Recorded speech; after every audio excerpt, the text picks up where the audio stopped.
Welcome to my channel Syed Sultan TV. Please subscribe my channel. இந்த மன தூய்மை இந்த எங்கிருந்துங்க இதுக்கு விளக்கம் எடுக்கிறது? பாரதி தான் சொல்லுவான், துணி வெளுக்க சாம்பல் உண்டு எங்கள் முத்து மாரியம்மா, எங்கள் முத்து மாறி மனம் வெளுக்க சாம்பல் இல்லை எங்கள் முத்து மாரியம்மா, எங்கள் முத்து மாறி. இந்த மனசை எப்படிங்க கழுவுறது? மன தூய்மை பெற வேண்டும் என்றால் இந்த வாசகம் புரிகிறதா என்று பாருங்கள். பல குருமார்களை வாசித்து அவர்களுடைய பெருங்கருணையால் சொல்கிறேன்.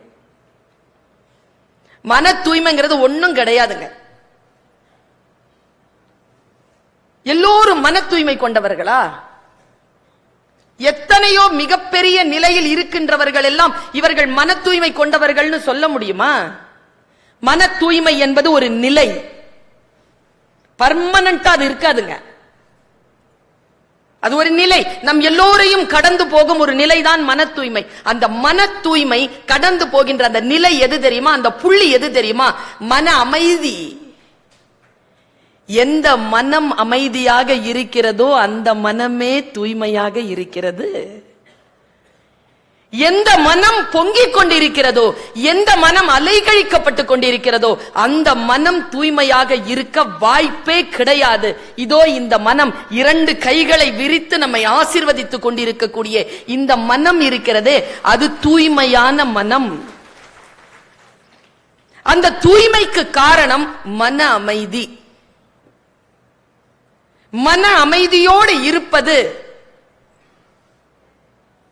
இப்படி சொன்னா புரியும் நினைக்கிறேன். அடங்கிய மனமே குரு. எந்த மனம் அடங்கி இருக்கிறதோ அந்த மனமே குரு. இந்த மனம் நமக்கு அடங்குகிறதா? மன அமைதி எனக்கு இரண்டு விஷயங்களில் இந்த உலகம் பாடுபட்டு கொண்டிருப்பதாக நான் நினைக்கிறேன். ஒன்று, மன அமைதி குலைந்த மக்கள். இன்னும் ஒரு மனம், அது மன அமைதி யாரும் பெற்றுவிடக் கூடாது என்பதற்காகவே முயற்சி கொண்டிருக்கக்கூடிய மனங்கள். இந்த இரண்டின் காரணமாகத்தான் உலகம் அமைதி இழந்து கொண்டிருக்கிறது. மன அமைதியோடு இருக்க வேண்டும் என்றால் என்ன செய்யலாம்? மன தூய்மையாக இருத்தல், மன அமைதியாக இருத்தல், இரண்டும் ஒரே சொல். நான் உண்மையா சொல்றேங்க.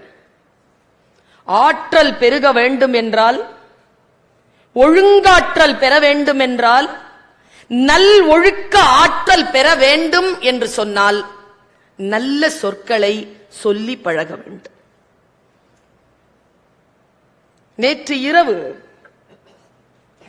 சென்னையில் இருந்து விமானம் கிளம்புவதற்கு வாய்ப்பே இல்லை என்கின்ற சூழல். என்னால் விமான நிலையத்திற்கு போய் சென்று சேர்ந்து விடவே முடியாது என்பதற்கான சூழல். 2 மணி நேரமாக நான் சாலையில் போராடி கொண்டிருக்கிறேன் அங்கு போய் சேர்வதற்கு. அவ்வளவு நெரிசல். நான் நாராயணன் அவர்களை கூப்பிட்டு சொன்னேன், அண்ணா வர இயலாம போவும் போல இருக்கு வான ஊர்தியில, வேற ஏதாவது வாய்ப்பு இருக்குமா? நான் கிளம்பணும். இல்ல நீங்க போங்க, நீங்க வாசல்ல இருந்து எனக்கு போன் பண்ணுங்க, என்னுடைய போன் ரொம்ப லோ பேட்டரியா இருக்குங்க, பேச முடியுமான்னு தெரியல. நீங்க போங்க, முடியும் போங்க, வந்துருவீங்க. போன் வச்சுட்டார். போனேன். 1.5 மணித்தியாலம் தாமதம். பயணப்பட்டுட்டு வந்துட்டேன். வந்து இறங்கனுடன் அவர் சொன்ன ஒரு சொல், நீங்க துன்பத்தில் இருக்கிறீர்கள், வர முடியாது என்கின்ற சூழலில் இருக்கிறீர்கள், உங்களுக்கு மட்டும் அல்ல துன்பம், நீங்கள் வர இல்லை என்றால் நாங்கள் என்னுடைய அது எதிர்பார்ப்புகள் எல்லாம் துன்பத்திற்குள் போகும். அப்படிங்கிற நினைப்புல நீங்க தொலைபேசி வைத்த அந்த வினாடியில் இருந்து வாழ்க வளமுடன் என்கின்ற மந்திரத்தை நான் உச்சரித்துக் கொண்டே இருந்தேன் அப்படின்னு சொன்னேன். நான் இங்க நிற்கிறேன். நான் இறை நம்பிக்கை கொண்டவள் தான். ஒரு விஷயம் கேடாக முடிய போகிறது என்றால் என்னுடைய சக்தி நிலையை நான் நன்மையின் பால் செலுத்துகின்ற அந்த வேகத்தில், தீவிரத்தனத்தில் நிகழக்கூடிய கேட்டை என்னால் நிகழாமல் செய்துவிட முடியும் என்பதற்கு ஒரு சிறிய உதாரணத்தை தான் நான் இப்பொழுது சொன்னேன். நம்முடைய மனங்களை நாம் ஒருமுகப்படுத்துகின்ற பொழுது அந்த ஒருமுகப்படுத்துகின்ற அந்த ஆற்றலில் நிறைவான, அமைதியான, உலகத்திற்கான நன்மைக்கான விஷயங்களை நான் விதைக்கின்ற பொழுது அந்த தீவிரத்தன்மை செயல்படுகிறது என்பதனை மட்டும் நம்பினால் போதும். இது அறிவியல் பூர்வமானது. இதில் எந்த ஒரு மூடப்பழக்கத்தின் ஒரு மூடத்தனமும் இல்லை. நான் சமீபத்திலையா எனக்கு டிவி பார்க்கிற பழக்கம் கொஞ்சம் குறைஞ்சிருச்சு, வாசிக்கிற பழக்கம் கூடுனதனால். நிறைய வேகமான காட்சிகளை பார்த்தால் மனம் கொந்தளிக்கிறது, அமைதியா வாசிக்க முடியல. இங்க எல்லாருமே ஒரு வினாடிக்குள் தியானத்திற்குள் போகிறீர்கள். ஆச்சரியமா இருக்குங்க எனக்கு. இன்றைய இளைஞர்களுக்கு ஒரு தண்டனை தர வேண்டும் என்றால் நீங்க எந்த தண்டனையும் தர வேண்டாம். தனியா அவன் போனை புடுங்கிட்டு ஒரு 3 நிமிஷம் கண்ணை மூடிட்டு உட்காருன்னு சொன்னா அவன் நீங்க சொல்ற எல்லா வேலையும் செஞ்சிருவான். அந்த தண்டனைக்கு அவ்வளவு பயம் அவனுக்கு. பின்னி எடுத்துருங்க 3 நிமிஷம் அமைதியா உட்கார்ந்தா. எங்க வலிக்குதுன்னே தெரியாது, உடம்பெல்லாம் வலிக்கும். தியானமாக உட்காருவது அப்படிங்கிறது மன அமைதிக்கான மிக அடிப்படையான தளம். அடுத்தவங்க நம்ம காதில் போடுகின்ற இந்த 2 விஷயம் ரொம்ப கஷ்டமான விஷயங்க. ஒன்னு வாயில போடுறது, ஒன்னு காதுல விழுறது. வாயில போற விஷயத்துக்கு முறிவு உண்டு, காதுல போற விஷயத்துக்கு முறிவு இல்லை. கண்ணுக்கு மூடி இருக்கு, வாய்க்கு மூடி இருக்கு, காதுக்கு இல்ல பாருங்க. காதில் வந்து விழும், கண்கள் சென்று பற்றும். இதுக்குதான் மூடி வேணும். நான் இதை மூடிக்கொண்டு அகக்கண்களை திறந்து புத்தகம் வாசிக்கின்ற வழக்கம் கொண்டவள். புத்தகங்களை வாசிக்கிறேன். என்னுடைய தாயார் என்னை அழைத்தார்கள் ஏதோ வேலைக்காக. போய் உட்கார்ந்துட்டு இருக்கிறேன். தாயார் வருவதற்கு காலதாமதமாகுது. அப்போ என்னுடைய தாயாருடைய அறையில தொலைக்காட்சி ஓடிட்டு ஒரு காட்சி பார்த்தேன். அப்படியே நான் சொல்லிடுறேன். இத நாம் மன அமைதி பெறுவது ஒன்று, மற்றவர்கள் நம் மன அமைதியை கெடுக்க ஒட்டாதபடிக்கு நாம் கொள்ள வேண்டிய பயிற்சி ஒன்று.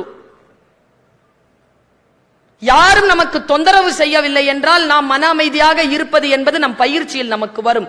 யார் தொந்தரவு செய்தாலும் நான் மன அமைதி இழக்க மாட்டேன் என்கின்ற நிலை இருக்கிறது. அது மிக உயர்ந்த நிலை. அது நம்ம கிட்ட இல்ல, முக்கியமா பெண்கள் கிட்ட இல்ல. கஷ்டங்க. இப்படி ப்ரொவோக் பண்ணிடலாம் நம்மள, இப்படி தவறான முடிவுகளுக்கு இப்படி கூட்டிட்டு போயிடலாம். நான் சொன்னேன்ல, அவ அப்படிதான். முடிஞ்சு போச்சுங்க, அந்த ஒரு வார்த்தை போதும். நான் அவளை பத்தி உங்ககிட்ட சொல்லல, முடிஞ்சது.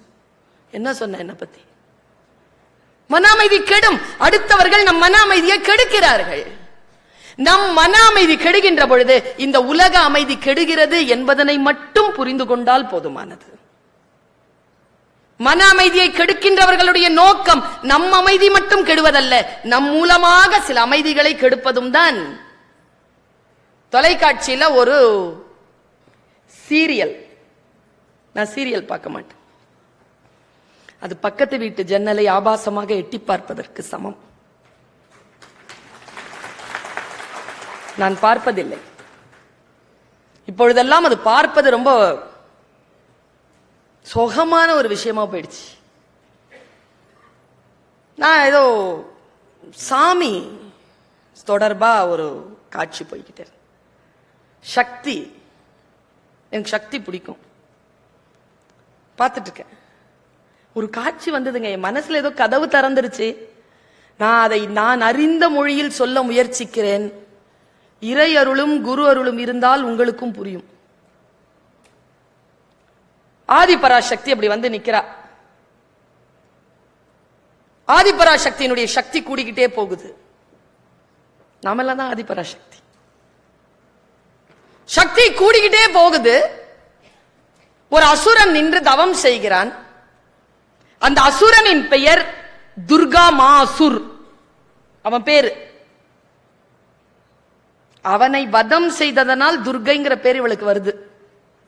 துர்கனை வதைத்தவள், அதனால் துர்கை. அந்த துர்கா மாசுரன் அப்படின்னு வந்து நிக்கிறான். தோற்கடிச்சு அமிச்சிடுறா. வந்து தவம் செய்யறாங்க. நான் ரொம்ப யோசிச்சு சொல்றேன். ஒரு மிகப்பெரிய சக்தி நிலையை அழிப்பதற்காக ஒரு தாழ்ந்த நிலையில் இருக்கக்கூடிய ஒரு சக்தி நிலை வேலை செய்து. இப்படி நினைச்சுக்கோங்களேன். அந்த எனர்ஜி வேலை செய்யுது. உயர்ந்த ஒரு எனர்ஜியை இல்லாமல் ஆக்கிறதுக்கு ஒரு சாதாரண எனர்ஜி, கீழ்த்தரமான எனர்ஜி வேலை செய்யுது. அது தவம் இருக்குதுங்க. தவம் இருந்து அது யாரை கூப்பிடுது தெரியுமா? காளியை கூப்பிடுது. காளி கொஞ்சம் உக்கிரம்ல, காளி வரா. ரொம்ப கடுமையான தவம் செய்கிறான். காளி வருகிறாள். காளி இடத்தில் துர்காமாசுரன் கேட்கிறான், நான் ஆதிபராசக்தியை வெல்ல வேண்டும், உபயம் தா. இந்த போலீஸ்காரருக்கும் திருடருக்கும் ஒரே வித்தியாசம் தாங்க. அவனுக்கு திருட தெரியும், இவருக்கு அவன் எப்படி திருடுறான்னு தெரியும். அப்பதானே பிடிக்க முடியும். இல்ல, ஒரு சின்ன வித்தியாசம் தான். அவன் எப்படிலாம் திருடுவான்றது தெரியும். நான் சில வார்த்தைகளை, சில வில்லங்கமான விஷயங்களை நான் கேட்டு வச்சுக்குவேன். ஏன்னா இப்படி எல்லாம் தான்ப்பா போய் சிக்கிறேன்னு சொல்லணும்ல என் பிள்ளைகளுக்கு. நான் அதை நல்லா பாக்குறேங்க. அவன் உட்கார்றான் பாருங்க, உட்கார்ந்து தவம் செய்யறான். காளி வரா. காளியால அவன் அந்த அந்த துன்மார்கனா இருக்கிறான், ரொம்ப துஷ்டனா இருக்கிறான். அவன் முன்னால் நிக்க முடியல, மறைஞ்சிடுறான். மறைஞ்ச உடனே அவன் என்ன செய்யறான்? கடுமையா தவம் செய்யறான். கை காலை அறுத்து போடுறாங்க. காளியை நிர்பந்திக்கிறான், வர சொல்லி காளியை நிர்பந்திக்கிறான். காளி வர்றா, வந்து நிக்கிறா. சொல்லு என்ன? நான் ஆதிபராசக்தியை வெல்ல வேண்டும், உபாயம் சொல். மறுபடியும் போயிடுறா. நீ போகலனா நான் விட மாட்டேன், உன்னை போக விட மாட்டேன், நில்லு, சொல்லு எனக்குன்னு சொல்லிட்டு மறுபடியும் அறுத்து அறுத்து போடுறாங்க. உடம்பெல்லாம் அறுக்கிறாங்க. தலையை அறுக்க போகும்போது வந்துட்டா. என்ன வேணும் உனக்கு? ஆதிபராசக்தியை நான் கொல்லணும், அவளை ஜெயிக்கணும், என்ன வழின்னு சொல்லு. அவளெல்லாம் ஜெயிக்க முடியாது. இல்ல இல்ல, ஜெயிக்கிறதுக்கு வழி இருக்கும். ஒரு சக்தி இருக்குன்னா அதை அழிக்கிறதுக்கு ஒரு வழி இருக்கும்ல. சக்தியெல்லாம் அழிக்க முடியாது, ஆனா பலவீனப்படுத்த முடியும். நல்லா தெரிஞ்சுக்கோங்க, பலவீனப்படுத்த முடியும். எப்படி பலவீனப்படுத்துவது? ஒரு உபாயம் சொல்லி தர்றாங்க. அவ தவச்சீலர்கள் கூட்டம் என்பதனால் அந்த உபாயத்தை சொல்கிறேன், நீங்கள் தவறாக பயன்படுத்த மாட்டீர்கள் என்கின்ற நம்பிக்கை. ஏன்னா மந்திரம் சொல்றா. காளி சொல்கிறாள், ஆதிபராசக்தி உன் முன்னால் வந்த பொழுது, அவ பெரிய சக்தி இல்லையா, பெருங்கருணை இல்லையா, அந்த சக்தி ஆற்றல நீ வலுவிழக்க செய்யறதுக்கு அவளுக்கு எதிராக நிந்தனை பேசு, வசை சொற்களை பயன்படுத்து, கெட்ட வார்த்தைகளை சொல், அவள் ஆற்றல் குறையும். அப்பொழுது நீ அவளை ஜெயிக்கலாமா இல்லையா என்பது உன் விதி அப்படின்ட்டு அவ போயிருவா. இந்த கதை என்ன நடந்ததெல்லாம் நான் பார்க்கல, சுவிட்ச் ஆஃப் பண்ணிட்டு போய் தியானத்துல உட்காந்துட்டேன். எந்த ஒரு சக்தி நிலையையும், உயர்ந்த சக்தி நிலையை இல்லாமல் ஆக்குவதற்கான வசை சொற்கள் இந்த உலகத்தில் சுற்றி கொண்டுதான் இருக்கின்றன. அந்த வசை சொற்களை அழிக்க வேண்டும் என்றால் வாழ்க வளமுடன், வாழ்க வையகம், வாழ்க நிரந்தரம் என்று சொல்லிக்கொண்டே இருக்க வேண்டும். அப்பொழுதுதான் அந்த தீய ஆற்றலுக்கு ஒரு பதிலடி கிடைக்கும். தீய ஆற்றலை இல்லாமல் ஆக்குவதற்கு, நல்ல ஆற்றலை பெருக்குவதற்கு நம்மால் முடியும். விவேகானந்தர் சொல்கிறாருங்க, வாங்க நீங்களும் சாமி கும்பிடுங்க, நானும் கும்பிடுறேன். நான் சொல்றதுக்கு எதிரா நீ ஒரு வேட்கையை வை, உனக்கு எதிரா நான் ஒரு வேட்கையை வைக்கிறேன், சாமி யார் பேச்ச கேக்குதுன்னு பார்க்கலாங்கிறாருங்க. அவ்வளவு துணிச்சலாக நீங்கள் சொன்னதற்கு என்ன காரணம் என்று கேட்டபொழுது அவர் சொல்கிறார், இறைவனிடத்தில் என்னால் தீவிரமாக ஒன்றை கேட்க முடியும், தெரியும். எதை நாம் தீவிரமாக கேட்கிறோமோ ஆற்றல் அதற்கு பதில் தருகிறது என்று பேசுகிறார். நன்மையை ஜெயிக்க வேண்டும் என்றால், தீமையை வெல்ல வேண்டும் என்றால், நாம் நன்மை செய்வதில் தீவிரத்தன்மையை காட்டியாக வேண்டும். யார் ஒருவர் நன்மை செய்வதில் தீவிரத்தன்மை காட்டுகிறார்களோ அவர்கள்தான் வாழ்க்கையில் அடுத்த கட்டத்திற்கு போவதற்கான சில வார்த்தைகளை பெறுகிறார்கள். நான் சமீப காலமாக ரூமி வாசித்துக் கொண்டிருக்கிறேன். 12ஆம் நூற்றாண்டில் வாழ்ந்த ஒரு சூஃபி ஞானி ரூமி, ஜலாலுத்தீன் ரூமி என்பது அவன் பெயர். பாரசீகத்தில் 60,000 கன்னிகளுக்கு மேல் எழுதியிருக்கிறான். 6 புத்தகங்களாக அது தமிழிலே மொழிபெயர்க்கப்பட்டு வந்திருக்கிறது. நான் அதை வாசிக்கிறேன். அப்படி வாசிக்கின்ற பொழுது ரூமி ஒரு வார்த்தையை சொல்லுகிறார். பெண் என்பவள் வெறும் அன்பு செலுத்துகின்ற ஒரு உயிர் இல்லை. என்ன வார்த்தை பாருங்க. அன்பு செலுத்துகின்ற உயிர் மட்டும் இல்லையாம் பெண், அவள் இறைவனிடமிருந்து வந்த பரிசு பொருள் என்று எழுதுகிறார். ஏன் 70% பெண்கள் இருக்கிறார்கள் தெரியுமா? அந்த பரிசு பொருளை நீங்கள் சரியாக பயன்படுத்திக் கொள்ள தெரிந்திருக்கிறது, அதனால் அவர்கள் இருக்கிறார்கள். காட்டு மிராண்டிகள் தான் பெண்களை அடிமை செய்கிறார்கள், இது ரூமி சொல்றது. ஞானிகள் அவர்களுக்கு அடங்கி போகிறார்கள் என்று எழுதுகிறார். சக்தி நிலை இருக்கு இல்லையா, அந்த சக்தி நிலை நன்மைக்கு முன்னால் தன்னை முழுமையாக சமர்ப்பித்தல் என்பது ஞானம் என்று பேசுகிறான் ரூமி. ரூமி இன்னொரு வார்த்தை சொல்றான். எனக்கு என்னமோ இந்த நூற்றாண்டில் வாழ்ந்த வேதாத்திரி மகரிஷி, 12வது நூற்றாண்டில் வாழ்ந்த ரூமி, ரூமிக்கு மகரிஷியை தெரியாது, கண்டிப்பாக மகரிஷிக்கு ரூமியை தெரிந்திருக்கும். என்னால் அவர் முன்னால வாழ்ந்தவர். ஏதோ ஒரு சின்ன லிங்க் இருக்குங்க இவங்க எல்லாருக்குமே, என்னன்னு தெரியல, கனெக்டடா இருக்கிறாங்க. கான்டாக்ட்ங்கிறது வேற, கனெக்டட்ன்றது வேற.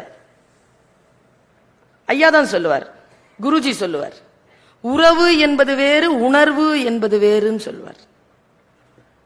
ஒரு எஜமானனிடத்தில் ஒருவன் வேலை செய்கிறான் என்றால் பணத்திற்காகவும் சோறுக்காகவும் தன் வாழ்க்கை நலத்துக்குமாக செய்கிறான், அது உணர்வு. வேலை செய்து கொண்டே ஒரு கட்டத்திற்கு மேல் தன் எஜமானினுடைய சுக துக்கம் எல்லாம் தன் சுக துக்கமாக எண்ண ஆரம்பித்து அந்த எஜமானனோடு அவன் ஒன்று கலந்து விடுகிறானே, அது உறவு என்று சொல்லுவார் குருநாதர். ரூமி இதை சொல்லுகிறார், விவேகானந்தர் இதை சொல்லுகிறார், ராமகிருஷ்ண பரமஹம்சர் இதை சொல்லுகிறார், இயேசு கிறிஸ்து இதை சொல்லுகிறார், ஸ்ரீ கிருஷ்ணர் இதை சொல்லுகிறார். எல்லோரும் சொல்லக்கூடிய வார்த்தைகளுக்குள் நான் நுழைந்து பார்க்கிறேன். தனி மனித அமைதிக்கான வழி என்பது, நம் மனதை அடங்க வைப்பதற்கான வழி என்பது, நாம் அனைவரும் ஒருவரோடு ஒருவர் கான்டாக்ட்ல இருக்கிறத விட கனெக்டடா இருக்கணும் என்பதுதான். இந்த கனெக்ஷன் இருக்குல்ல, 77 பேர் தானே இருந்தீங்க காலையில, 3 பேர் கனெக்ட் ஆயிட்டாங்க பாருங்க, 80 ஆச்சு பாருங்க. அது இந்த கனெக்ஷன் மட்டும் இருந்ததுன்னு வச்சுக்கோங்களேன், எப்படி பல லட்சம் நீங்கள் ஆசிரமங்களில் சீடர்களாகவும் அதை வழி பின்பற்றுகின்றவர்களாகவும் நீங்கள் தியானிகளாகவும் நீங்கள் சேர்க்கிறீர்களோ, அதே போல் இந்த கூட்டமும் சேர்ந்து கொண்டே போகும். ஆச்சரியம் என்ன தெரியுமா, எனக்கு சில ஆசிரமத்துக்கிட்ட போனா ஏழை ஆயிடுறாங்கங்க. இங்க பணக்காரரா இருக்கிறீங்க, பணம் படைத்தவர்கள், ஆரோக்கியம் பெற்றவர்கள், நல்ல சிந்தனை கொண்டவர்கள், உலக அமைதி தவிர, அருள் ஆற்றல் தவிர வேறு எந்த நோக்கமும் இல்லாமல் பொது அமைதிக்காக பாடுபடக்கூடியவர்களுக்காக நான் இங்கே உங்களுக்காக நான் பிரார்த்திக்கிறேன். வல்ல இறைவனின் பெருங்கருணை உங்கள் அத்துணை பேர் மீதும் பொழிவதாக. யோசித்து பார்த்தால் ரூமி சொல்வது எனக்கு மறுபடியும் ஞாபகம் வருகிறது. பொதுமக்களுக்காக சொல்கிறேன், நான் ஒரு வார்த்தையை சொல்றேன், நீங்க எடுத்துட்டு போங்க. நீங்கள் எதை தேடிக்கொண்டிருக்கிறீர்களோ அது உங்களை தேடிக்கொண்டிருக்கிறது. நீங்கள் அருளை தேடுகிறீர்கள் என்றால் அருள் உங்களை தேடுகிறது. நீங்கள் பயத்தை தேடுகிறீர்கள் என்றால் பயம் உங்களை தேடுகிறது. நீங்கள் மரணத்தை நாடுகிறீர்கள் என்றால் அந்த மரணம் உங்களை தேடுகிறது. எதையும் நீங்கள் உள்ளுக்குள் எதையும் நீங்கள் தேடுகிறீர்களோ, எதையும் நீங்கள் தேடலாம், அது உங்களை தேடிக்கொண்டிருக்கிறது. இது ரூமி சொல்கிறான். இன்னொரு வார்த்தை சொல்லுகிறேன், ஒருவேளை இதை நீங்கள் புரிந்து கொண்டால் உங்கள் நிலத்தில் இருந்து, உங்கள் கால்களில் இருந்து நிலம் வழுவிவிடக்கூடும். அவன் சொல்கிறான், ரொம்ப தெளிவா சொல்றான், உங்கள் காரணங்களால். இதத்தான் தலைவர் சொன்னார், எஸ்கேஎம் பேசும்போது சொன்னார். எனக்கு உடனே ரூமி கனெக்ட் ஆச்சு. உள்ள சொல்றார், ரொம்ப தெளிவா சொல்றாருங்க, கொய்யா மரத்தில் இருந்து இறங்கு, உன் உலகம் வேறு, நீ பார்க்க வேண்டிய உலகம் வேறு. முதலில் அந்த கொய்யா மரத்தில் இருந்து இறங்கு என்று நம்மை அழைக்கிறார். ஏற்கனவே முடிவு செய்திருக்கக்கூடிய சில விஷயங்கள் இருந்து கீழே இறங்கி இந்த உலகத்தை பார்ப்பது. என்ன வார்த்தைங்க அது? உன் காரணங்களால் நீ தோற்கடிக்கப்படுகின்ற பொழுது, அந்த காரணங்களின் மீது உனக்கு சந்தேகம் வராதது ஏன்? இப்படி கேட்கிறான் ரூமி. அதன் மீது சந்தேகம் வந்து இதுதான் என் தோல்விக்கு காரணம் என்ற பொறுப்புணர்வு எப்பொழுது உனக்கு வருகிறதோ அப்பொழுது உன் வாழ்க்கையில் அருள் கூடும் என்று பேசுகிறார் வேதாத்ரி மகரிஷி. அதைத்தான் SKM அவர்கள் சொன்னார்கள். எனக்கு இவர் மேல எனக்கு கவனம் வந்ததுக்கு ஒரே ஒரு காரணம் தான். எனக்கு தியானம் எல்லாம் என்னென்னலாம் முதல்ல தெரியாது. அதெல்லாம் அப்படிலாம் உட்கார்றதெல்லாம் என்னன்னு தெரியும். எனக்கு தொழ தெரியும், அவ்வளவுதான். அப்படி தொழுதால் நான் இறைவனை தியானத்தோடு தொழ தெரியும், எனக்கு அவ்வளவுதான். எந்த நினைவும் இல்லாமல் பேராற்றலை எண்ணிக்கொண்டு எந்த மந்திர உச்சாடனம் இல்லாமல் அமைதியாக உட்கார்றதுல எனக்கு பயிற்சி இல்லை. அவர் சொன்னாருங்க எது தியானம்னு. ஏன் தெரியுமா? அவரை இன்றைக்கு இந்த உலகமே கொண்டாடி கொண்டிருக்கிறது. எந்த மதம் இல்லை. நான் எந்த மதம்? நான் ஏன் வந்து வேதாத்திரிய பேசிட்டு இருக்கேன்? எங்க வீட்லயோ எங்க ஊர்லயோ என் சமூகத்திலயோ யாரும் என்ன ஒன்னும் சொல்ல மாட்டாங்க இவரை பத்தி பேசினா. ஏன்? என்ன காரணம்? அவருடைய நோக்கம் இருக்கு இல்லையா? அது எந்தெந்த மதங்கள் சொல்லுகின்ற உன்னத நோக்கமோ அந்த நோக்கங்களுக்கெல்லாம் பெரிய நோக்கமாகத்தான் இவருடைய நோக்கம் இருந்திருக்கிறது. எனக்கு தியானம்னா என்னன்னு சொல்லி கொடுத்தாருங்க. இப்படி தெரிஞ்சுக்கலாம். நீங்கெல்லாம் பயிற்சி பெற்றவர்கள், ரெக்கார்ட் ஆகுது. ஒருவேளை தியான பயிற்சி இல்லாதவர்கள் கூட என் பேச்சை கேட்க கூடும். நீங்கள் பேசினால் அறிவு கோயிலுக்கு நீங்கள் அவர்களை வரவழைப்பதற்காக பேசுவதாக அமையும். நான் பேசினால் அப்படிப்பட்ட நோக்கம் எனக்கு கிடையாது. நான் வேதாத்ரி அவர்களிடத்தில் என் கருத்தை கொடுத்ததற்கு காரணம் ஒன்றுதான். அவர் ரொம்ப சிம்பிளா சொன்னார். What is meditation? சமைக்கின்ற பொழுது எப்படி சொல்றாரு பாருங்க. இதுதான் குரு. சமைக்கின்ற பொழுது உப்பை அள்ளி போடுகிறாயா? உப்பை அள்ளி போடுகின்ற பொழுது உன் மனம் எந்த நிலையில் இருக்கிறதோ அதற்கு பெயர்தான் தியானம். தப்பிருச்சுன்னா அளவு மாறிடும்ல. வேற எதுவும் யோசிக்க மாட்டோம் இல்லைங்க. அந்த வினாடியில் அதை மட்டும் தானே யோசிப்போம். அதுக்கு பேர் தாங்க தியானம்.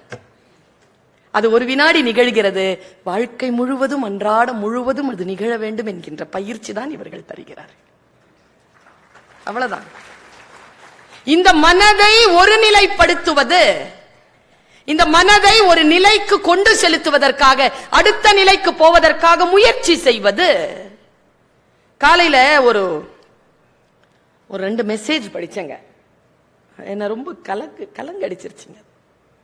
ஒரு குருநாதர் என்ன பண்ணாராம், நான் இன்னைக்கு சொல்றேன், அது எந்த கூட்டத்துக்கும் பொருந்தும். இது ஆன்மீக கூட்டம்.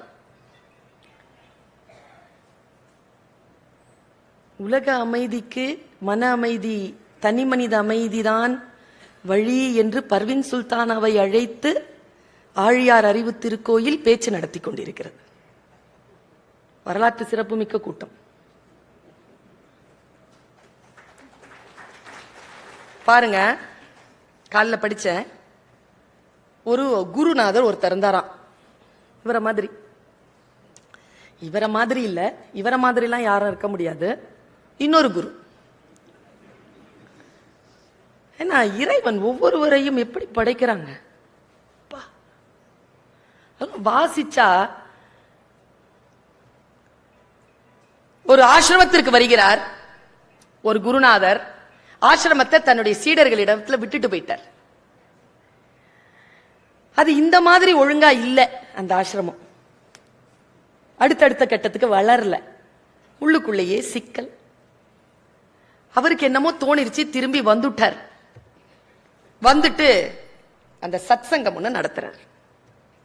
நான் இங்க வந்ததற்கு ஒரே ஒரு காரணம் தான். அவர் சொன்ன வார்த்தையை அப்படியே நான் சொல்றேன். நான் வந்ததற்கு ஒரே ஒரு காரணம் தான். இமயமலையில் உட்கார்ந்திருந்த பொழுது என் தியானத்தில் சிவன் வந்தான். எல்லாரும் ஜெய ஜெயகாரம் பண்றாங்க, ஓன்னு கத்துறாங்க. ஏனென்றால் குரு நிச்சயமாக தெய்வத்தை தரிசனம் செய்வார் என்று நம்புகின்ற சீடர்கள் அப்படியே ஆர்ப்பரிக்கிறாங்க. அவர் ஒரு வார்த்தை சொன்னார், என்னை தரிசிக்க வேண்டுமா உனக்கு? ஆமாம், உன் ஆசிரமத்திற்கு போ. அங்கே இருக்கக்கூடிய 130 சீடர்களில் நான் ஒருவனாக இருக்கிறேன், முடிந்தால் கண்டுபிடி என்று சொல்லிவிட்டு போயிட்டான். அப்படின்னு சொல்லி வந்துட்டு 130 பேரைய நிற்க வச்சு எல்லார் காலிலையும் விழறாருங்க குரு. எல்லார் காலிலும் விழுகிறார். விழுந்து சிவனே போற்றி, சிவனே போற்றி, சிவனே போற்றின்னு சொல்லிட்டு, உங்களில் யார் சிவன் என்று அறியக்கூடிய அந்த ஞானம் எனக்கு இல்லை, ஆனால் உங்களில் ஒருவன் சிவன், அவனை நான் வணங்குகிறேன் சொல்லிட்டு ஆசிரமத்தை விட்டு போயிட்டார்.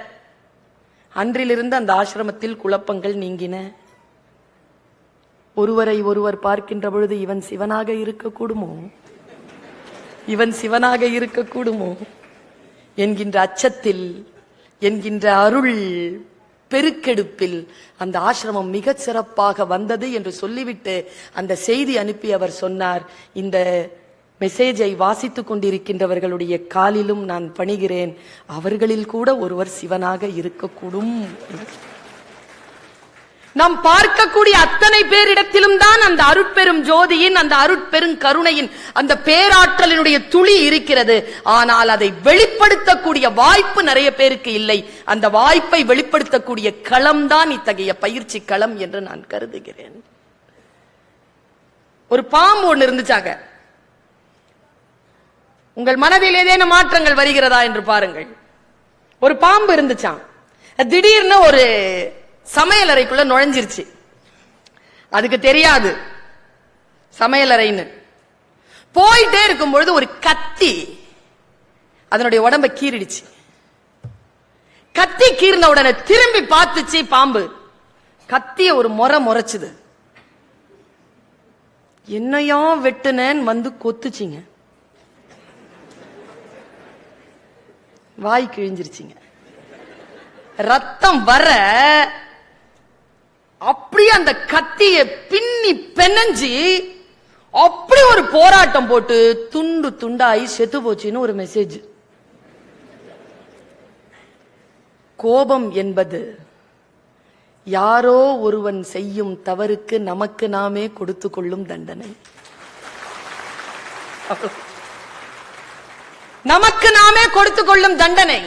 நான் யோசிச்சு பார்க்கிறேன், தர்மம் செய்யணுங்க. மன வெளிச்சமா சொல்றேன், தர்மம் செய்யணும். ஐயா ஐயா என்ன தெரியுமா சொல்றார்? எங்க குர்ஆன்ல ஒரு வார்த்தை இருக்குங்க, நீ எவ்வளவு வேண்டுமானாலும் சம்பாதித்துக்கொள். ரெண்டே கேள்வி, எப்படி சம்பாதித்தாய், எப்படி செலவு செய்தாய். இந்த ரெண்டுத்துக்கும் நீ answerable, you are answerable.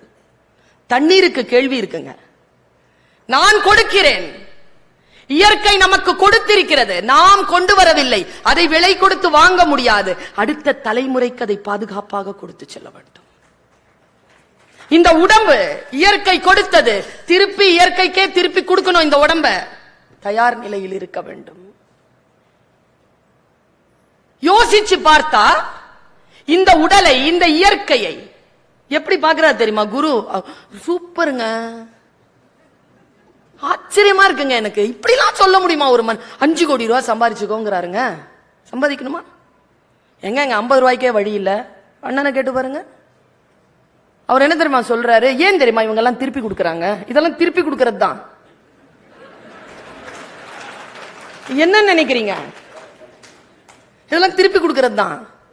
Vethathiri சொல்லுகிறார், மகரிஷி சொல்லுகிறார், எவ்வளவு வேண்டுமானாலும் இந்த சமூகத்திடம் இருந்து நீ சம்பாதிது, ஆனால் உன்னுடைய உயிர் மூச்சு அடங்குகின்ற அந்த வினாடிக்குள் எவ்வளவு சம்பாதித்தாயோ அதை திருப்பி கொடுத்து விட்டு போ என்று பேசுகிறார். 5 கோடினா 5 கோடி சம்பாதி, ஆனா திருப்பி கொடுங்கிறார். ஒரு நாளுங்க, நான் இது சொல்லி இருக்கிறேன் சில இடங்கள்ல, நான் இதை சொல்றதுக்கு எனக்கு ஆசையா இருக்கு, அதனால சொல்றேன்.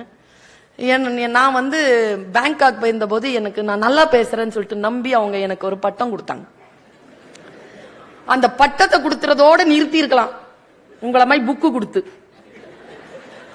அவங்க அப்படி செய்யல. அவங்க என்ன செஞ்சாங்கன்னா, ஒரு பேழையில ஒரு ஒரு அழகா ஏதோ ஒரு பெரிய ஒரு விஷயத்த ஜுவல்லரி மாதிரி ஒண்ணு வச்சு கொடுத்தாங்க. நான் மூடி எடுத்துட்டு வந்துட்டேன், அதை பார்க்கல. அப்புறம் அம்மாட்ட கொடுத்து வச்சிருந்தேன். அம்மா தான் ஒரு நாள் கூப்பிட்டு சொன்னாங்க, ஏய் இது ரொம்ப நல்லா இருக்கு, நீ பார்த்தியான்னு கேட்டாங்க. என்னது இருக்குன்னு திறந்து பார்த்தா மாணிக்கம், நல்லா பெருசுங்க, உள்ளங்கையில வச்சாலே நல்லா இவ்வளவு 13 கேரட் சரியா இருந்தது. அம்மா இவ்வளவு பெருசு கொடுத்தா நான் பார்க்கவே இல்லையம்மா. நான் சரி வா இன்னைக்கு போலாம் ஜுவல்லரி ஷாப்க்கு போலான்னு. நான் எதுக்கு, நான் எவ்வளவு விலைன்னு பார்த்துட்டு வந்துருவோமா வான்னு. எங்க அம்மா என்ன மேல கீழே பார்த்துச்சு இப்படி. சரின்னு வந்தாங்க. அம்மா இல்ல வந்தாங்க. என்ன ஒரு சின்ன தேவை இருக்குது, எவ்வளோன்னு பார்த்து வித்துடலான்னு. நான் அம்மா சொன்னாங்க, எவ்வளோ விலை இருக்குன்னு பார்த்துக்க, ஆனா விற்காத. ஏன்னு கேட்டேன். ஏய் யாரோ உன்னுடைய பேச்சுக்காக கொடுத்தடுதுரா, இதை போய் விற்கிறேங்கிற, அது என்ன காசு வரும்னு சொல்லு, நான் கொடுத்துக்கிறேன், காசு நான் உனக்கு கொடுக்குறேன், ஆனா நீ இது உன்கிட்டயே இருக்கட்டும். நாங்க சரி போய் விலை பார்த்தா கண்டிப்பா 1 சென்ட் வாங்கலாம். நல்ல விலைங்க. நான் என்ன பண்ணேன், அம்மா அம்மா நான் என்னம்மா பண்ண முடியும், ஏதாவது ஒரு ஜுவல்லரி மாதிரி ஏதாவது செஞ்சுக்கோப்பா. நாங்க நம்ப மாட்டீங்க, 3 வருஷங்க உழைச்சி எப்படிமா சேர்க்கறதுன்னு அநியாயமா செலவு பண்றத நிறுத்து, சேமிப்பு வந்துடும். நாங்க எங்க அம்மா எல்லா அநியாய செலவுலயே நிறுத்தினா, ஒரிஜினலா ஒரு பெரிய நவரத்ன, இந்த டாலர்ல இதே மாதிரி வேற ஒரு டாலர், நவரத்ன டாலர் பெருசுங்க, 2.5 பவுனுக்கு பிரமாதமா பண்ணிட்டேன். வித்தா வீடு வாங்கலாம் பண்ணிட்டு டாலர் போட்டு வெளில வரேன். அப்ப என் பையன் 8th ஸ்டாண்டர்ட் படிக்கிறான். மீ சூப்பர் அப்படின்னா தேங்க்ஸ் அப்படின்ட்டு வண்டி ஓட்ட கீழே இறங்குறேன். திரும்பி வந்தான் மேல, பந்தாட போறான் அவன். மறுபடியும் பந்து எடுத்துட்டு, என்னமே இவ்வளோ பியூட்டிஃபுல்லா இருக்குன்னா, தேங்க்ஸ் டான. இன்னும் 25 வருஷம் போனாலும் இதனுடைய டிசைன் அவ்வளோ பிரமாதமா இருக்கும் மீனா. சரிண்ணே, I am very happy Meena. ஓகேண்ணே போயிட்டான். வண்டி ஓட்டிட்டு நான் போறேன். குட் ஷெப்பர்ட்னு ஒரு ஸ்கூல் இருக்கு எங்க நுங்கம்பாக்கம்ல. 2 வீலர்ல போயிட்டே இருக்கேன். நின்ன அதுல ஏதோ எழுதி போட்டு இருந்ததுங்க சுவர்ல. என்ன கலங்கடிச்சிருச்சுங்க அந்த சொல்லு. இவன் வேற என் பையன் வேற இப்படி சொல்லி இருக்கிறானா, எங்க அம்மா வேற அப்படி சொல்லி இருக்காங்களா. எனக்கு பாருங்க, அதுதான் எந்த சொல் குருவாசகமாக வந்து விழும்னு தெரியாதுங்க. குரானில் இறைவன் சொல்லுகிறான், உன்னை நான் தண்டிக்க வேண்டும் என்று முடிவு செய்து விட்டால் உன் சிந்தனைக்கு திரையிட்டு விடுகிறேன். எது சொன்னாலும் புரியாது, சிந்தனையில திரை விழுந்துச்சுன்னா. இறையருள் இருந்தால் சிந்தனையில் திரை விலகும், யார் என்ன சொன்னாலும் புரியும். நான் எனக்கு என்னமா அன்னைக்கு கடவுள் என் மேல கோபமா இல்ல, சிந்தனை தெளிவு. அந்த சொல்ல வாசிக்கிற கீழே கையெழுத்து போட்டிருந்தார் கடவுள். கடவுள் சொல்றாரு என்கிட்ட, 2 வீலர்ல சிக்னல்ல நிக்கிறேன். சிக்னல்ல நிக்கிற அந்த 30 செகண்ட்ஸ் 30 வினாடி எனக்கு வந்து சேர்ந்த அருள் வாக்கு, நீ அநியாயமாக சேர்த்து வைத்திருப்பதை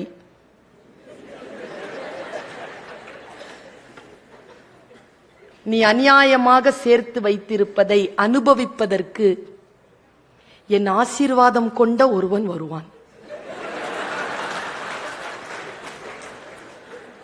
ஏயா even 25 years, after 25 years உன் டிசைன் சூப்பரா இருக்கும், ஐ எம் வெரி ஹாப்பி. நான் பாருங்க, எனக்கு அது புரிஞ்சுதுங்க. நீ அநியாயமாக சேர்த்து வைத்திருப்பதை அனுபவிப்பதற்கு என் ஆசீர்வாதம் கொண்ட ஒருத்தி வருவாள். அவன் அதை தான் சொல்லிட்டு போனான், என் பையன் தான் சொல்லிட்டு போனான்.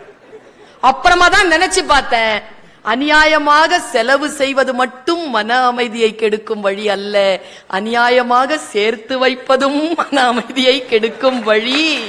அதை செலவு பண்ணிடணுங்க. நான் எங்கிருந்து பெற்றேனோ அந்த இடத்திற்கு கொடுத்து பாருங்கள். மன அமைதி இருக்கிறதே, அது அடுத்தவர்களால் வராது. இதோ சிரிக்கிறீர்களே, வெளியில் இருந்தா சிரிக்கிறீர்கள். எது வந்தாலும் உள்ளுக்குள் இருந்துதான் வர வேண்டும். எந்த அனுபவமும் உள்ளுக்குள் வருகின்ற அனுபவம் தான். அந்த அனுபவம் முழுமையாக கிடைக்கின்ற பொழுது மனம் சாந்தப்படுகிறது. 2 விஷயம் சொல்றேன், ஒன்னு சிவன், இன்னொன்னு சக்தி வழிபாடுன்னு இருக்குங்க.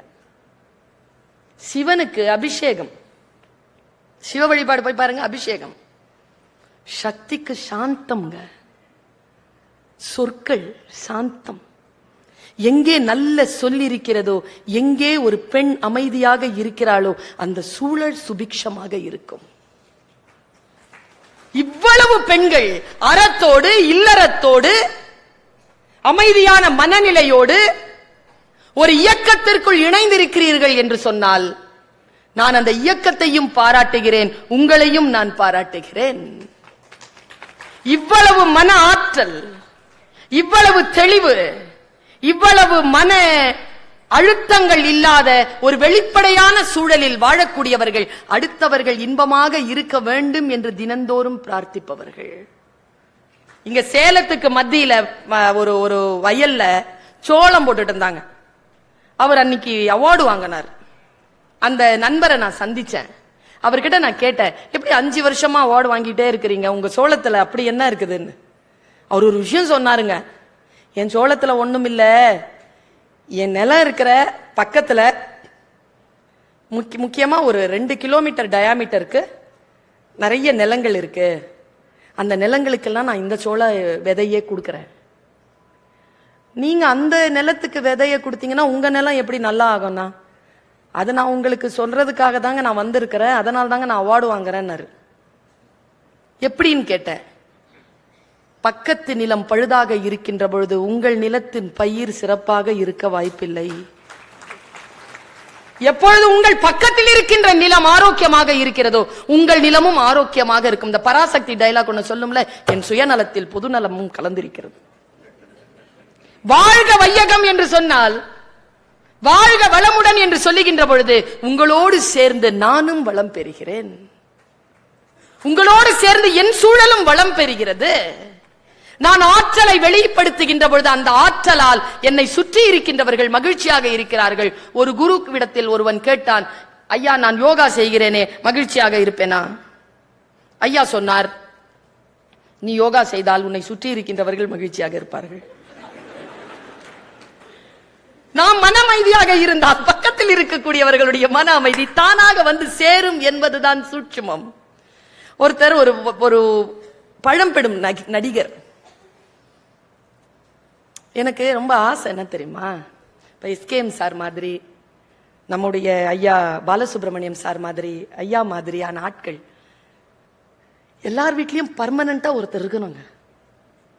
நல்ல வார்த்தை சொல்ற பெரியவங்களை எங்கெங்க பார்க்க முடியுது சொல்லுங்க பாப்போம். இல்ல அப்படி சொல்ற வார்த்தையை தான் பிள்ளைங்க கேட்கறாங்களா?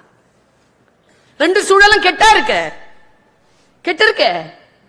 ஒரு பிள்ளை விளையாடிட்டு இருக்குது, ஒரு தாத்தா பழம்பெடும் நடிகர், உள்ள வந்து வயசானவர், பசங்க எல்லாம் விளையாடி இருந்தவங்க, ஐயோ தாத்தா ரூம் வருது சார் வந்துருந்தானா. அதுக்கு ஒருத்தர் கேட்டிருக்கான், ஒரு பையன் கேட்டிருக்கான், ஏண்டா தாத்தா திட்டுவாரா? இல்லடா நம்ம இங்க இருக்கோம் தெரிஞ்சா கூப்பிட்டு பேசுவாருடா. இப்படி பயந்து போற மாதிரியான ஒரு பெரியவர்கள் இருந்தால் என்ன நிலை? நல்ல வார்த்தைகள் இனிமையாக உங்களுடைய உடலுக்குத்தான் வயதாகிற தவிர உங்களுடைய சிந்தனைக்கும் மூளைக்கும் என்றும் வயதாகவில்லை என்கின்ற நினைப்பில் எல்லோரும் இன்புற்று இருப்பது அல்லால் வேறு ஒன்றும் அறியேன் பராபரமே என்று நினைத்து பாருங்கள். எல்லா உயிர்களும் உங்களுக்கு முன்னால் வந்து மண்டியிடும். அந்த ரகசியம்தான். விதி வலியதுதான், விதி மிக வலியது. நம்முடைய செயல்பாடுகளால் தான் நாம் கர்மாக்களை சேர்த்துக் கொண்டே போகிறோம் என்று குருமார்கள் சொல்லுகிறார்கள். அந்த கர்மாவை கரைப்பது நல்ல ஆற்றல் கொண்ட வார்த்தைகளால், நல்ல ஆற்றல் கொண்ட சிந்தனைகளால் அதை எடுத்துக்கொண்டு போவது. என்ன கேட்டா இங்க ஏன் தெரியுமா அன்பு திருக்கோயில்னு சொல்லாம அறிவு திருக்கோயில்னு வச்சாங்க? யோசிச்சு பார்த்திருக்கோமா? இப்போ நினைச்சு பாருங்களேன், ரொம்ப புத்தியா இருந்தா அருட்காப்பு வச்ச இடத்துல மறைமுகமா லத்திய சொல்லிட்டுக்கிட்டு ஒரு தாத்தா வருவாருங்கிறத நம்ப முடியாதுங்க. அறிவு இருந்தா எப்படிங்க நம்புறது? அறிவு நம்பாத, அறிவு இல்லைன்னு சொல்லி விவாதிக்குமே அறிவு. ஏன் அறிவு திருக்கோயில்னு வச்சாரு தெரியுமா? என்ன கேட்டா ஐயாவுடைய குருஜியுடைய அறிவு என்கின்ற விளக்கத்தை வாசித்து பார்த்தேன். அறிவு என்கின்ற விளக்கம் என்ன தெரியுமா? வள்ளுவன் சொல்ற விளக்கம் தான். நான் மறுபடியும் வள்ளுவனுக்கு போறேன். வேதாத்திரியார் சொல்லுகின்ற அந்த அறிவுக்கான விஷயத்திற்குள் நான் போறேன். வள்ளுவனை தான் கைப்பிடிக்கிறேன். வள்ளுவன் சொல்கிறான், யாரோ ஒருவன் துன்பப்படுகிறான்னு நினைச்சுக்கோங்களேன். அந்த பட்ட துன்பத்தை என் துன்பம் போல் நான் உணரலன்னு வச்சுக்கங்களேன். நான் பெற்ற அன்பினால் பயனில்லை என்று சொல்லவில்லை. வள்ளுவனுக்கு தெரியாதா? அன்புன்னு போடாம ஏன் அறிவுன்னு போட்டான்? அன்பினால் ஆகுவது உண்டோ பிரிதி நோய் தன்னோய் போல் போற்றா கடைனா தலை தட்டலையே, ஒரிஜினலா இருக்குதே. அன்பினால் ஆகு. இப்போ யாரோ ஒருத்தங்க பாருங்க, சமீபத்துல எங்க சென்னை சிட்டியில ஒரு ஆக்சிடென்ட், ரத்தம், பையன் துடிக்கிறான், சின்ன பையன், எல்லாருமே வேடிக்கை. இப்ப பாத்தீங்களா நம்முடைய நான் சொல்றது முன்னாலே ஒருத்தர் சொல்லிட்டாரு, முதல்லலாம் தாத்தா காலத்துல எல்லாம் போய் உதவி செய்வாங்க, அப்பா காலத்துல அது அப்படியே குறைஞ்சு வேடிக்கை பார்த்தாங்க. இப்போ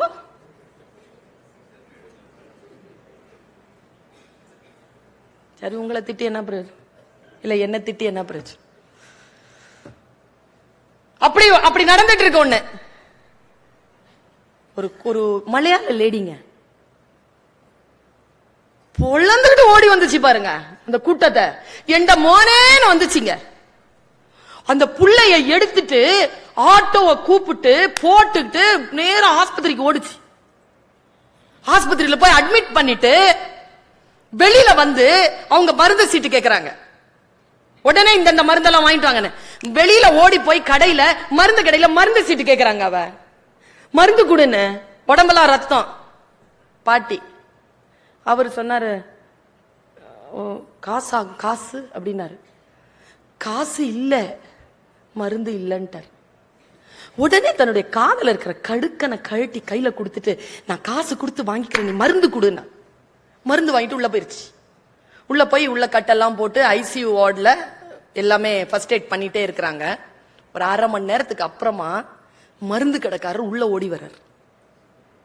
பார்த்தா அடிப்பட்டது அவர் புள்ள.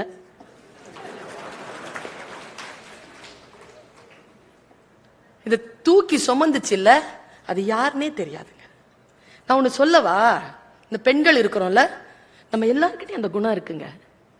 பக்கத்து வீட்டுல வீடு பூட்டி இருந்துச்சுன்னா வாசல்ல வந்து உட்கார்ற குழந்தைக்கு சோறு கொடுக்க மாட்டோம்.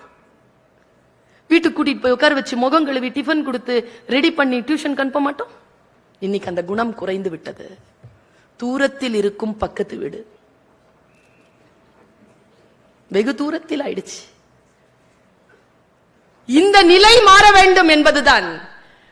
அறிவினால் ஆகுவது உண்டோ பிரிதின் நோய் தன்னோய் போல் போற்றா கடை. ஒரு மிருகத்துக்கு தெரியாதுங்க, ஆனால் மனிதனுக்கு தெரியும்.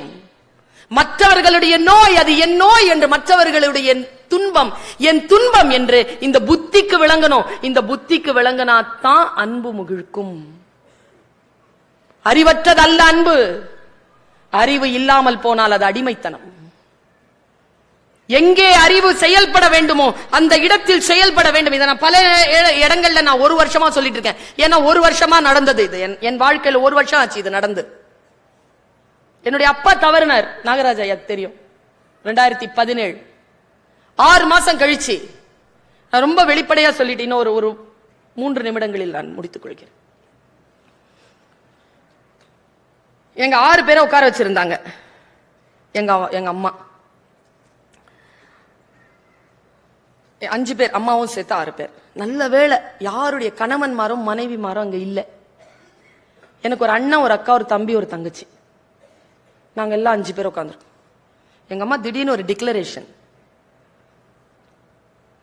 எங்க அப்பா அம்மா போட்ட நகை என்கிட்ட இருக்கு 80 பவுன். இது எல்லாம் சுல்தானாவுக்கு தான். நான் தான் பர்வீன் சுல்தானான்னு கூப்பிடுவாங்க வீட்டில். நான் அப்படியே உறைஞ்சிட்டாங்க ஒரு நிமிஷம். 80 பவுன், 80 பவுன், அதுவும் அம்மாவுடைய. எங்க அம்மா திருநெல்வேலிக்காரங்க. எங்க அப்பா எவ்வளவு கஷ்டப்பட்டாலும் நகை கொடுக்காதுங்க. எங்க அம்மா கொடுக்கவே கொடுக்காது. நீங்களா போட்டீங்க அப்படின்றோம். நிறைய போட்டிருப்பாங்க. அப்பாக்கு அப்புறம் எல்லாம் கழட்டி வச்சுட்டு எனக்கு கொடுக்குறேன்றாங்க. எங்க அண்ணன்ல ஏன் இதே மாதிரிதான், அம்மா ஏன் அப்படின்னுச்சு. என் அக்கா இல்ல, அதெல்லாம் விட மாட்டேன் அப்படின்னுச்சு. என் தங்கச்சி இல்ல, அக்கா ஏன் அம்மா சும்மா சொல்றாங்கன்னு. என் தங்கச்சி என் தம்பியில அதெல்லாம் விட்டு கொடுக்க முடியாதுமா அப்படின்னா, இங்க பாரு, எங்க குல வழக்கப்படி எங்க மத வழக்கப்படி அம்மா கிட்ட இருக்கிற நகை சொத்துரிமையா யாரும் கேட்க முடியாது. அவ யாருக்கு நினைக்கிறாளோ உங்களுக்கு கொடுக்கலாம், சுல்தானாவுக்கு தான் அப்படின்னாங்களா. அதுல ஏன்னு கேட்டான் பாருங்க எங்க அண்ணன். அவன் தாங்க திருப்பியும் கேட்கிறான், ஏன் நாங்கெல்லாம் எதுல குறை வச்சோம்? எங்க அம்மா சந்த அந்த ஸ்டேட்மெண்ட்டை கொடுத்துறேன், அதுக்கப்புறமா நான் அந்த 80 பவுனை என்ன பண்ண போறேங்கிறது என்னுடைய அம்மா என்னை எப்படி வளர்த்திருக்காங்களோ அதை பொறுத்து, அதை பத்தி கவலை வேண்டாம். சரியோ? அம்மா சொன்னாங்க, ஏன் தெரியுமா, இவளுக்கு தான் என்னோடது எல்லான்னு இப்ப முடிவு பண்ணல, ரொம்ப காலத்துக்கு அப்புறமா முன்னாலேயே முடிவு பண்ணியிருந்தேன். ஏன்னு கேட்டாங்க. எங்க அம்மா சொல்றாங்க, 4.5 வயசு இருக்கும் அவளுக்கு, தம்பி பிறந்திருக்கான், ஆபரேஷன், அவன் கட்டில கிடக்கிறான், நான் வீட்டை கிளீன் பண்ணிட்டு இருக்கிறேன், ஒரு பெரிய பீரோ, அந்த பீரோவை நான் தள்ளிட்டு இருக்கும் போது நீங்க 4 பேரும் விளையாடிட்டு இருக்கிறீங்க, உங்க வாப்பாவும் அப்படிதான் நடந்து போயிட்டு இருக்கிறாரு, யாரும் துணை செய்யல. இந்த குட்டி ஓடி வந்துட்டு என்னோட சேர்ந்து அந்த இரும்பு பீரோவை தள்ளுச்சு. அப்பதான் அந்த குழந்தைய நான் பார்த்தேன். அப்போத்துல இருந்து இது வரைக்கும் அவ என்னை எந்த சுமையும் தூக்க விட்டதில்லை. அவ நான் எந்த வேலை செஞ்சாலும் அதுல பங்கு எடுப்பா. நான் தூங்கும் பொழுது அவ என்னுடைய கால் பிடிக்காம அவ தூங்கினதில்லை. கால் பிடிச்சு விடுவா அம்மாவுக்கு. ஏன்னா அம்மா கால் வலிக்கும்னு எனக்கு தெரியும். கால் பிடிச்சு விடாம தூங்கினதில்லை. என் முன்னால் அவ எதிர்த்து பேசினதில்லை, என் முன்னால் அவ கால் நீட்டினதில்லை, நான் மேல கீழே உட்காரும்போது அவ மேல உட்கார்ந்ததில்லை. அவ என் கூட அப்படி இருந்திருக்கா அப்படின்னாங்களா. அப்புறம் சொல்லிட்டு சொல்றாங்க, எந்த ஒரு குழந்தை தன் பெரியவர்களுடைய கையில் இருக்கக்கூடிய சுமையை தன் கைக்கு மாற்றிக்கொள்கிறதோ அந்த குழந்தை அந்த முதியவர்களை முதிர முதிர பார்த்து கொள்ளும். எந்த பெற்றோர் தன் குழந்தை சுமை தூக்கிவிடக் கூடாது என்று போய் போய் மூட்டையை தூக்கிக் கொள்கிறார்களோ, நீங்கள் முதிர முதிர உங்கள் குழந்தையை நீங்கள் தான் பார்த்து கொள்ள வேண்டும். என் குழந்தை என்ன பாத்துக்கிறா அப்படின்னு சொன்னாங்களா. இப்ப புரியுதா?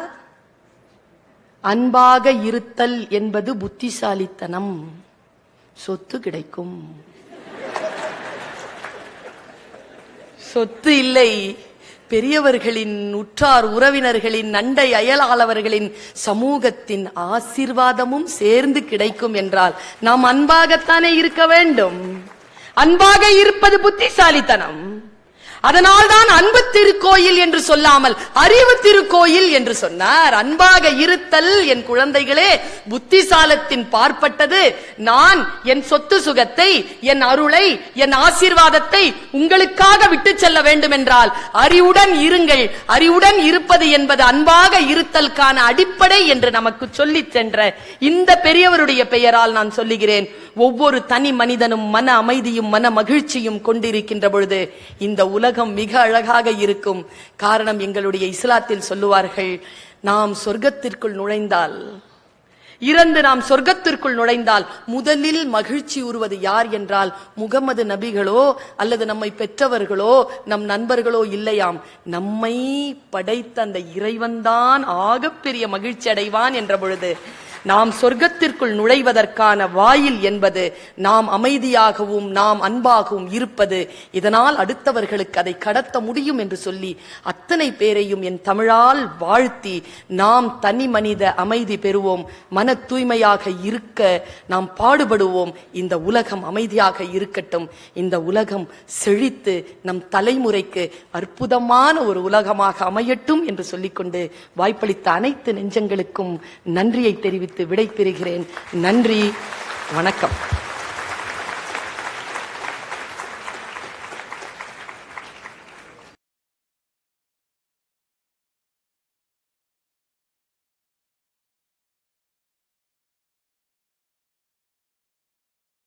Thank you.